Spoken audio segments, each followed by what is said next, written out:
Oke, assalamualaikum warahmatullahi wabarakatuh. Perkenalkan, nama saya Sumusa Segara dengan NIM C1F023093.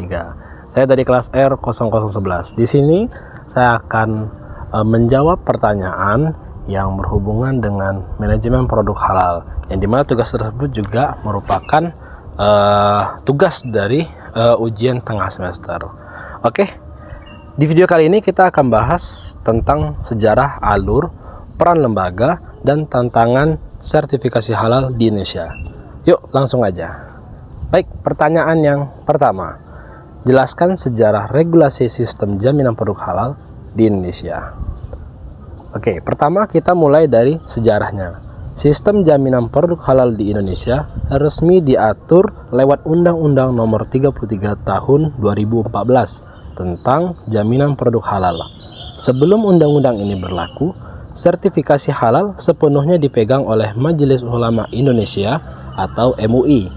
Tapi setelah itu, tugas pengelolaan dan penerbitan sertifikat halal berpindah ke BPJPH, yaitu Badan Penyelenggaraan Jaminan Produk Halal di bawah Kementerian Agama. Tujuannya supaya prosesnya lebih teratur, transparan, dan terintegrasi. Yang kedua, jelaskan alur proses sertifikasi halal hingga terbit SH.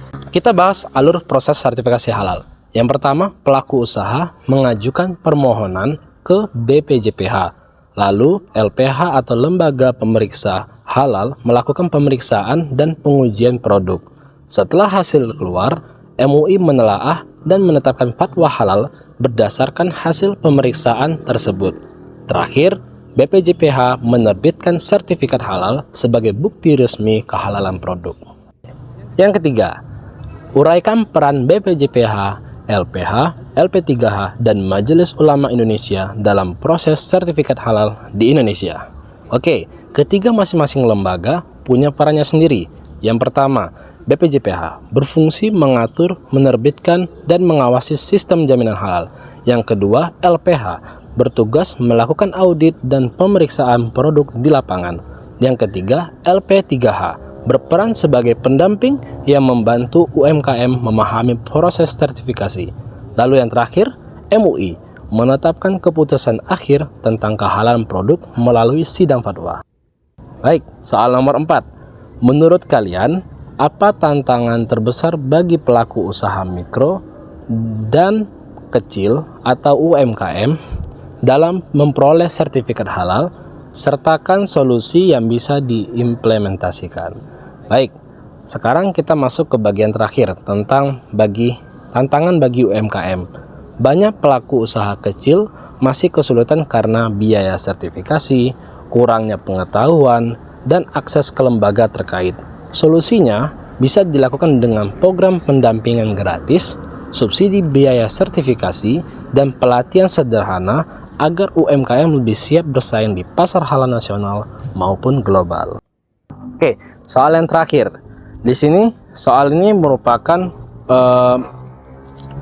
sebuah studi kasus ya, yang dimana sebuah perusahaan minuman herbal bernama Alami Sehat mengklaim produknya 100% alami dan halal. Namun setelah dilakukan audit, ditemukan bahwa sebagian bahan penolong atau zat pelarut yang digunakan belum memiliki sertifikat halal dan perusahaan belum memiliki sistem jaminan produk halal atau SJPH yang terdokumentasi. Akibatnya, pemohon sertifikasi halal mereka tertunda oleh BPJPH. Nah, ada 3 pertanyaan di dalam soal ini. Yang pertama, identifikasi permasalahan utama yang dihadapi perusahaan Alami Sehat berdasarkan prinsip-prinsip manajemen produk halal. Lalu yang kedua, jelaskan langkah-langkah manajerial yang seharusnya dilakukan perusahaan agar produknya dapat memenuhi standar halal dan memperoleh sertifikat halal. Lalu yang ketiga, menurut kalian apa pelajaran penting yang dapat diambil oleh pelaku usaha dari kasus tersebut? Oke, kita masuk ke pertanyaan yang pertama.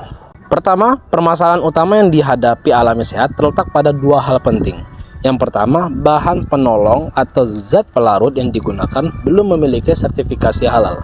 Dan yang kedua, perusahaan belum memiliki sistem jaminan produk halal atau SJPH yang terdokumentasi dengan baik. Kedua hal ini melanggar prinsip manajemen produk halal. yang menekankan kehalalan bahan baku serta pengendalian proses produksi secara berkelanjutan. Lalu pertanyaan yang kedua jawabannya, langkah manajerial apa yang seharusnya dilakukan perusahaan? Pertama, melakukan evaluasi ulang seluruh bahan baku dan bahan penolong agar semuanya memiliki sertifikat halal dari pemasok yang terverifikasi. Yang kedua, menyusun dan menerapkan SJPH secara lengkap, mulai dari kebijakan halal, struktur tim halal, prosedur kerja, hingga dokumentasi proses produksi. Yang ketiga, melakukan pelatihan halal internal bagi karyawan agar semua pihak memahami standar halal dalam setiap tahap produksi. Dan yang terakhir, bekerja sama dengan lembaga pemeriksaan halal atau LPH untuk audit serta pendampingan sebelum mengajukan sertifikasi ulang ke BPJPH. Dan yang pertanyaannya terakhir, dari kasus ini ada pelajaran penting yang bisa dipetik oleh pelaku usaha, bahwa klaim halal tidak cukup hanya diucapkan, tapi harus dibuktikan dengan sistem, data, dan audit yang jelas. Sertifikasi halal bukan sekedar formalitas, melainkan bukti tanggung jawab moral dan kepercayaan konsumen terhadap produk yang mereka konsumsi. Nah, itu dia jawaban dari 5 pertanyaan yang ada pada ujian tengah semester. Sebagai penutup, saya ingin sampaikan, kalau pelaku usaha ingin produknya dipercaya dan bersaing di pasar halal, pastikan semua bahan dan prosesnya benar-benar halal, terkontrol, dan terdokumentasi dengan baik. Karena menjaga kehalalan bukan cuma kewajiban bisnis, tapi juga bentuk integritas. Sekian, terima kasih jawaban dari soal yang diberikan. Bila terdapat kekurangan atau kesalahan, saya mohon maaf. Saya akhiri, wassalamualaikum warahmatullahi wabarakatuh.